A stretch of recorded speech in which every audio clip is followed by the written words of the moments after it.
Mr. Mayor, ladies and gentlemen, good afternoon. My name is Christophe Chupot. I am the director of the real estate division of MIPIM. On behalf of MIPIM, I would like to welcome you to MIPIM and this afternoon keynote address on the future London. 2 years ago, I had the honor of welcoming Boris Johnson at MIPIM when he delivered a speech about London's development on the eve of the 2012 Olympics. The Games were a huge success, as everybody knows. Great organization, great sports performances, a wonderful opening ceremony featuring key moments of the United Kingdom's history, and even appearances by James Bond and Mr. Bean. The UK and London have displayed an exemplary savoir-faire in city and real estate development. From the future of the Olympic buildings to the new buildings being erected, we are eager to know more now. Ladies and gentlemen, please join me in welcoming our keynote speaker, Mr. Boris Johnson. Thank you, Christophe. Good afternoon, everybody. Can I thank you very much for waiting? I apologize from the bottom of my heart. It was the snow, I'm afraid, which detained us in London this morning, and all the more reason why we need to increase our aviation capacity in our great city. Christophe, it's a great pleasure to be speaking here again at this fantastic venue, and I want you to know that I've been keeping up with affairs in France because I had the mayor of Bordeaux. It was a great pleasure to receive Alain Juppé, the former French Prime Minister, in my office the other day, and he told me that the beautiful city of Bordeaux has 239,517 inhabitants, and is therefore, he said, the 9th biggest city in France. So I was able, you'll be pleased to know, to get the ball back over the net and said that I represented 250,000 French people in London, and that London was therefore the 6th biggest French city on earth. And when I look at the continuing migrations of French people, distinguished, wonderful French people in flight from the terror of the Hollande tax regime, the biggest migration of French talents in 1789, I can see that we may move up the rankings.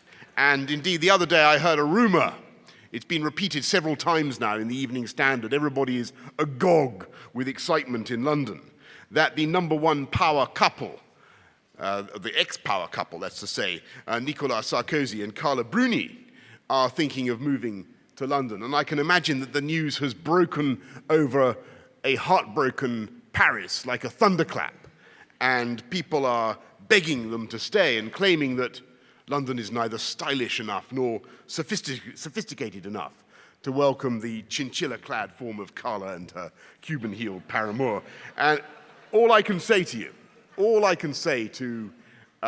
you is, and to those who are begging them to stay, is don't underestimate the ability of London to cope with whatever fate throws in our way. Because there was an American politician called Mitt Romney who came over to London just before the Olympic Games, and he cast doubt on the readiness of our city to cope. I don't know what happened to Mitt Romney, but I do know that London, as Christophe was just kind enough to say, London acquitted itself very well during the Olympics, as well as any Olympic city, I think, has ever done.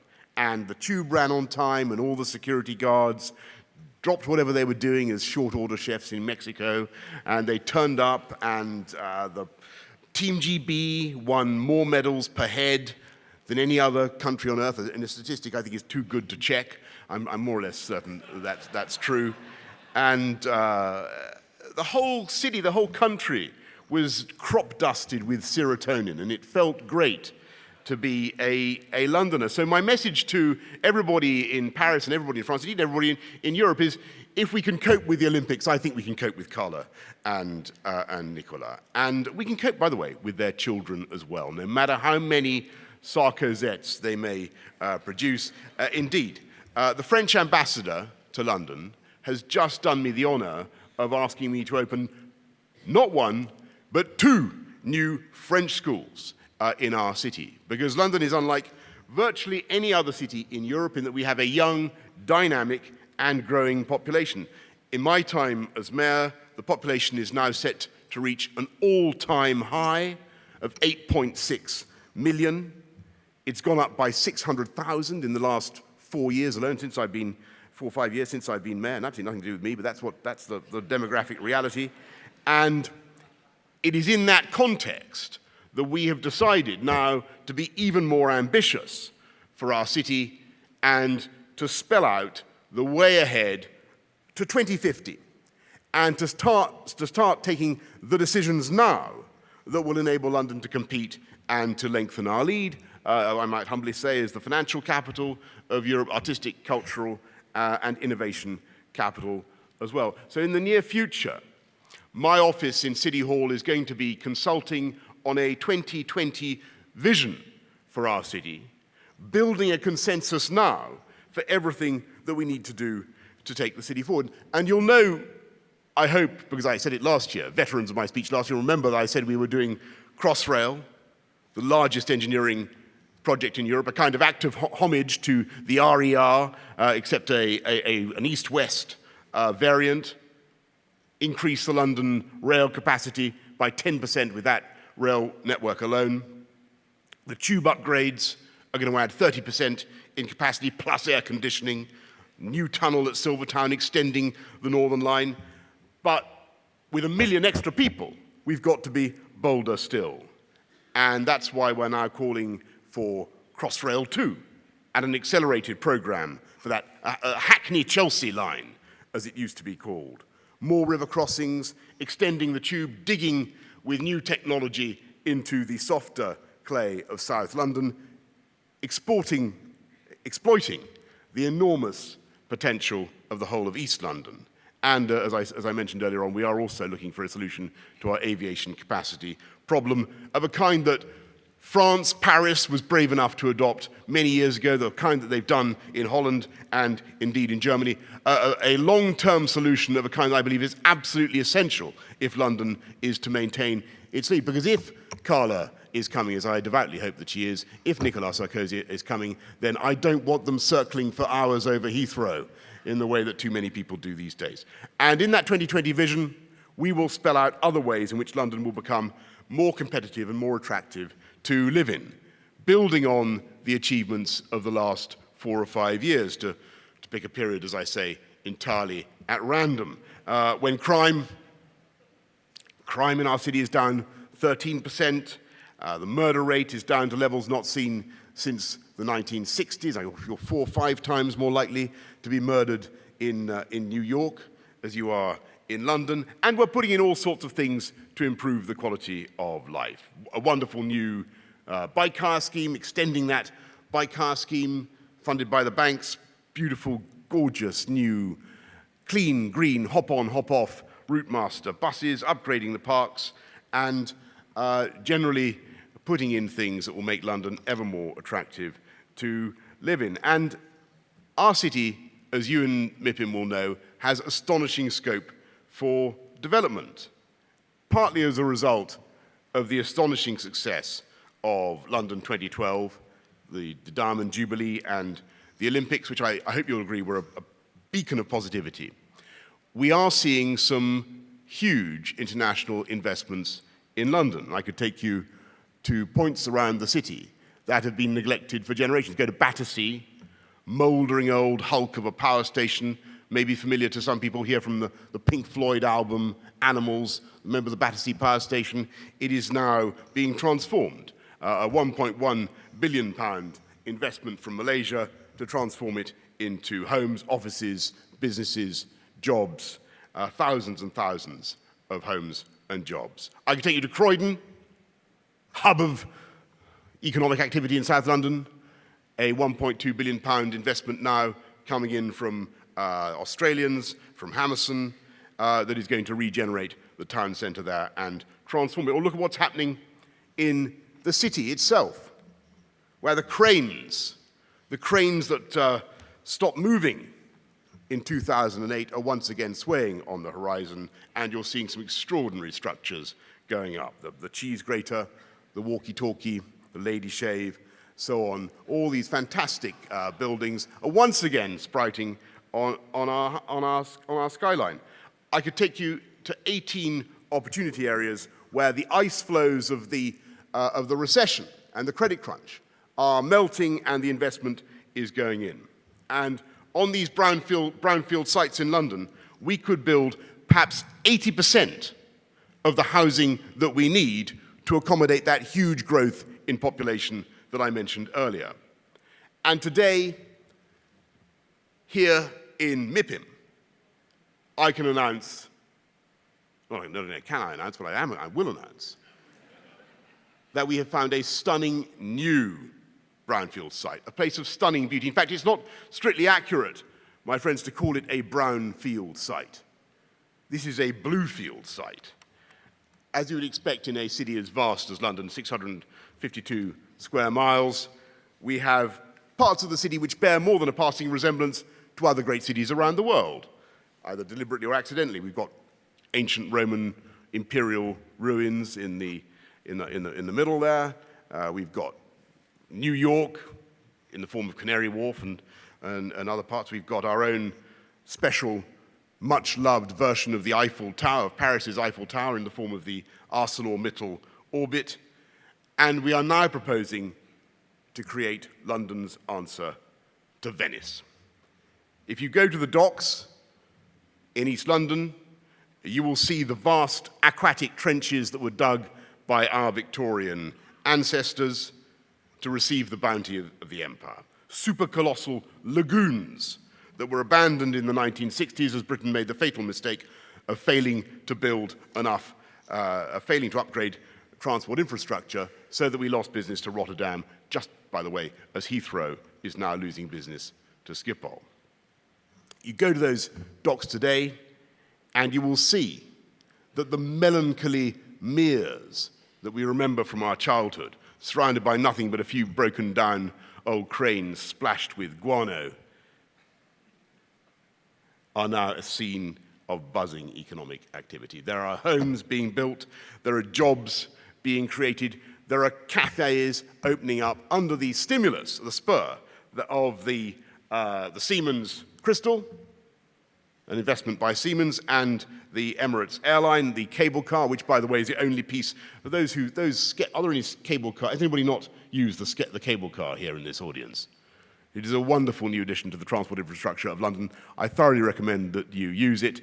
In addition to having carried 1.9 million people since it was launched last year, it is voted one of the best, the most satisfactory tourist experiences in the whole city, and it is the only piece of transport infrastructure that I can think of that is going to cover both its capital and its revenue costs by 2019. Go and see the cable car, and you will understand why there is so much now going on at the far end of those docks. And so now is the time to follow the logic of this activity and do as they've done in Hamburg and Holland and Scandinavia, and that is build a beautiful new floating village, a town on stilts. And that is what, together with Rodmar and with Newham Council, we are now doing. A new and fashionable district that rises from the water, with studios and restaurants and cafes and cultural venues, and hundreds of super cool homes with excellent transport communications via the DLR or Crossrail or the cable car. We have 200, in those docks, on those lagoons, we have 220 acres of prime London water capable of development. That's an area double the size of Soho. And with all respect to Paris, as far as I know, they have no such equivalent facility. And I hope that will be the clinching argument for Carla and Nicolas Sarkozy. When they come, why go to Kensington when they could go to the Royal Docks and live in a wonderful new floating village? In London, you can not only look at the water, you can live on the water. And I think that if and when they do decide to come, the number one couple a power couple will, ex-couple of power, will love London.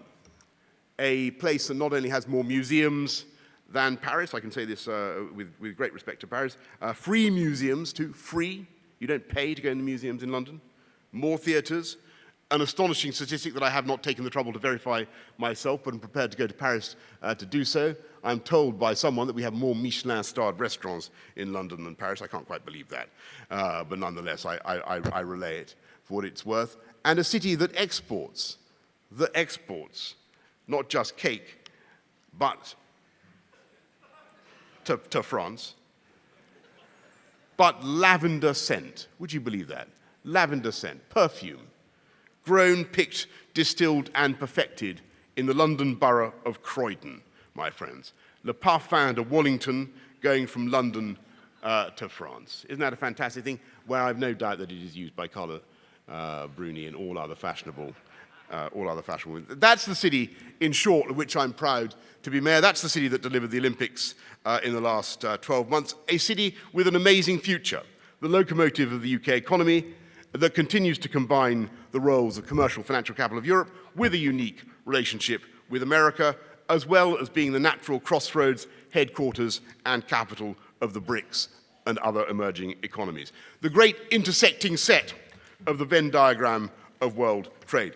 And to make all French people, not just Carla and Nicola, feel especially at home, I can confirm today what I'm sure many of you will already have picked up from the British media. Whether we knew it or not, all Londoners can boast, ici, on mange du cheval, ladies and gentlemen. Vous êtes tous les bienvenus. Vous êtes tous les bienvenus à Londres. Come and see for yourself. Come to London. Thank you very, very much for waiting and for listening this afternoon. Thank you. Now, we have run over time prodigiously, but if there are any questions, I think we covered the waterfront, so to speak. We certainly mentioned the waterfront in great detail. I think we covered the waterfront. If there are any questions, then I'm more than happy to take them, and I'll keep my answers as snappy as I can. Is that right? Kick me off the stage if you want, but otherwise I'm going to fire some questions at you. Oh, you're going to fire some questions at me, I mean. If there aren't any questions on it. Yes, please, sir, front row.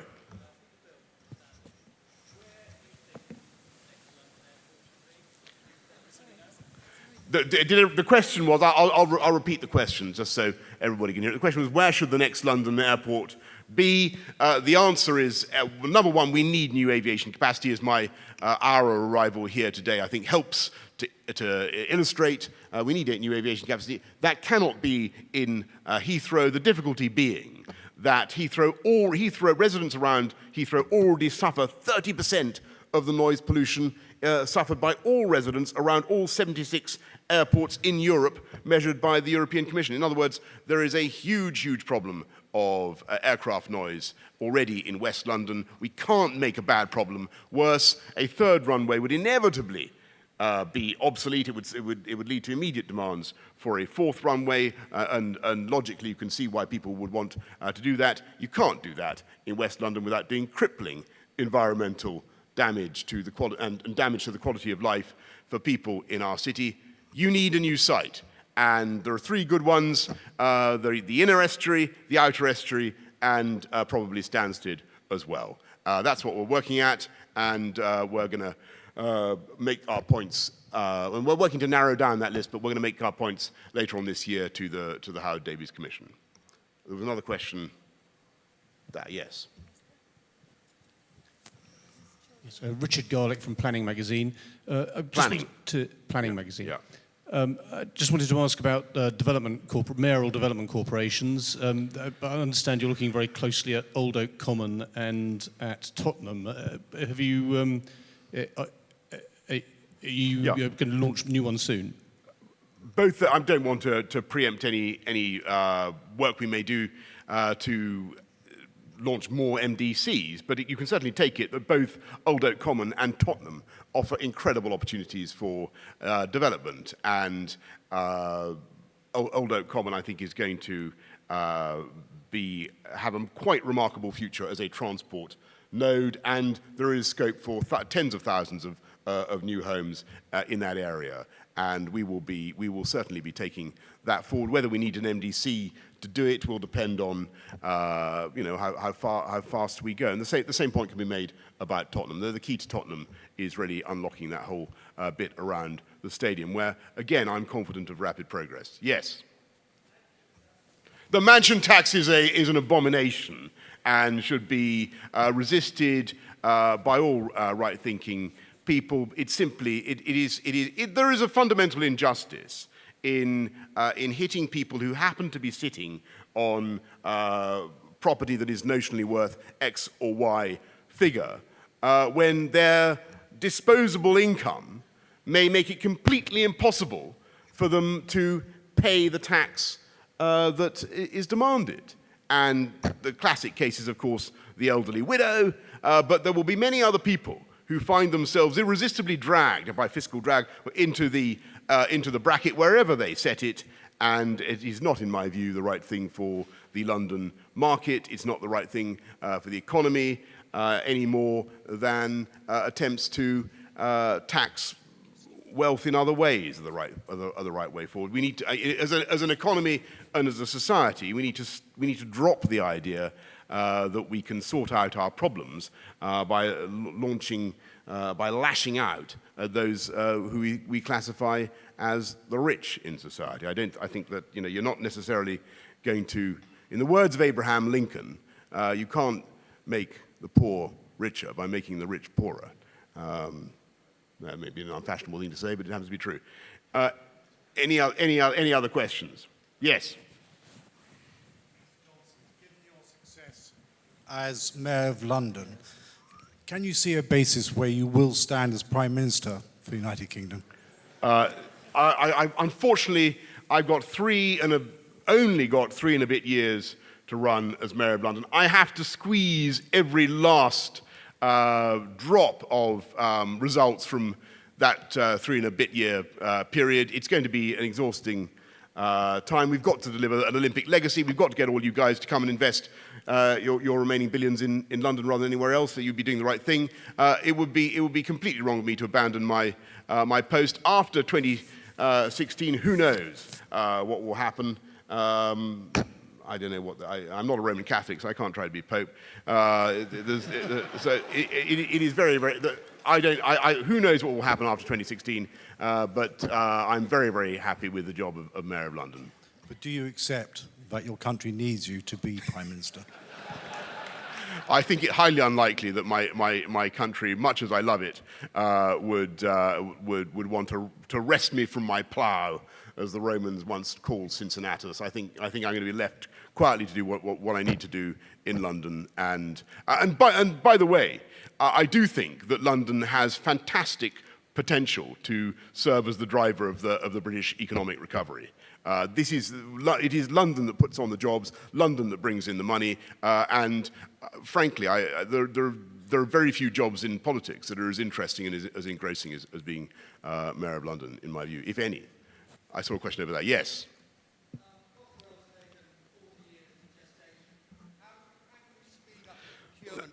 I had a brilliant. Thank you. I had a brilliant conversation yesterday with Terry. With the speed up the process. Yes. I had a very good conversation yesterday with Terry Morgan. This is Crossrail 2. You want to know about? General infrastructure. Well, I mean, in an ideal world, we would have a situation in which I chaired a London infrastructure board that had sweeping draconian Gallic powers of construction and creation, and we were able to get on and do it. As we know, we live in a world of Anglo-Saxon democracy in our country, which means that things, in my view, take an inordinate time. There are several things I'm very, very keen to accelerate. One is Crossrail 2, and I think we've got the potential to do that. George Osborne has taken up the idea of Crossrail 2 with great excitement and interest. I think you could now see that. At the moment, it's scheduled to complete about 2032, if we're lucky. We need to bring that timetable forward. We need to start doing stuff for Crossrail 2 in parallel with Crossrail 1, and I had a very good conversation already with Terry Morgan and with others involved about how we could do that. The second thing we've got to get moving is our airport, folks. Whatever you, I mean, it is an incredible indictment of the failure of will in this country. Sorry, not this country, this is France. The failure of will in the UK to get on and solve our aviation capacity problems. At the moment, rival airports in other countries are eating our lunch. What I said about Schiphol taking Heathrow flights is absolutely true. Heathrow does an incredible job in the circumstances. I mean, they do, considering they've only got 2 runways, they do an unbelievable job. But it's, I'm afraid, the capacity is not adequate. And we need to move on. We need to come up with an alternative solution. I think it is absurd that this is now being put off to 2015, if you're lucky. Because you'll then have to have a national policy statement, 2016. Suppose you were to get planning permission, even for the 3rd runway. How long? From 2016 to get planning permission for a 3rd runway, that takes you through to 2020, 2021, allowing for 4 or 5 years of judicial reviews and all the rest of it. Then it takes 8 years to build it. 2028, before the first plane takes off from the 3rd runway at Heathrow. In that time, how many runways are China going to build? It is absolutely shameful, our current inertia. And I would like to see things move on faster and further. And the only way, and I see the great Professor Casada in the audience today, who knows about this more perhaps than any of us. I want to see real progress made, and we'll be fighting for that very hard. Yes. Ian Morling, Winchester Partners. Mr. Johnson, what is your business model for London and more broadly for Britain? Britain sliding possibly into a triple-dip recession. Sterling is sliding this morning. There's increasing gloom and increasing feeling that there is no medium-term vision for Britain. But Britain has to decide between financial services, which have brought incredible prosperity for 20 years, and something else. What should that something else be? What, in your view, and particularly if you have any thought of becoming Prime Minister, should be Britain's business model now? Right. Number one, we need to make sure, I mean, just of relevance to everybody here in this audience, we need to get the economy moving as fast as possible and get people into jobs. And there is huge scope to do that through housing investments. And I would like, since I was re-elected in May, we've put about £1 billion worth of public land, made it available for development. We could build hundreds of thousands of new homes. One in four small businesses in London is in the construction sector. That needs to get moving. That would get our economy motoring. Number two, you need to keep the pace of investment in transport infrastructure. And you need to have a steady and dependable stream of investment in infrastructure. It is utterly crazy that at the current rate of fire, our funding package for the tube upgrades, for everything that we need to do, expires in 2015. We then have to fight again. You need a steady and continuing stream of investment in transport infrastructure. You've got to stop bashing the industries to get to your point in which we are strong. Financial services has been done brilliantly in London for at least 200 or 300 years. We need to keep that going. We're naturally good at it. In spite of the downturn, London still has about 320,000 people in financial services. Not all of them are plutocrats with massive bonuses. There are huge numbers of people who depend on that. Don't knock it, but build up the new sectors as well. And if you look at London, you can see that we are unbelievably fertile in creating new streams of economic activity. I don't just mean the arts, culture, media sector, where London is very, very strong. But look at the academic health science cluster along the Euston Road. Huge growth there, just in the last 10 or so years. And then look at what is happening in Tech City. That whole area around Shoreditch, right the way through to the Olympic Park, has put on about 40,000 jobs just since I've been mayor. I'd love to claim credit for it. I do claim credit for it, obviously. The brutal truth is that we didn't set out as politicians to create Tech City. Tech City happened organically because London was simply a fantastic place to live for the brilliant young minds who want to get going in that kind of world. So stimulate, encourage, foster the new sectors as well. Your tax policy should be to have low, stable, predictable tax rates. We've got to compete with cities and countries around the world. And I look around and I see many other jurisdictions, not this one as it happens anymore, but that's changed recently, but many other jurisdictions which now have lower rates of personal income tax than London. That, I believe, is not sustainable in the long term. When you have low and stable rates of taxation, we need to improve our education system. I'm encouraged by what's happening with the whole free school movement. We want to boost that in London. You've got to tackle the tragedy that 1 in 4 11-year-olds is currently illiterate.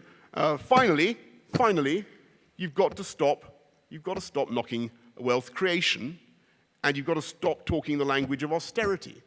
Austerity, frankly, you're not going to grow if you continue to go on and on about austerity in the manner of Stafford Cripps or Morarji Desai or whoever it was who drank their own urine. I can't remember who it was. But that is not a policy for economic growth. So I don't know what number I'm on now. 7.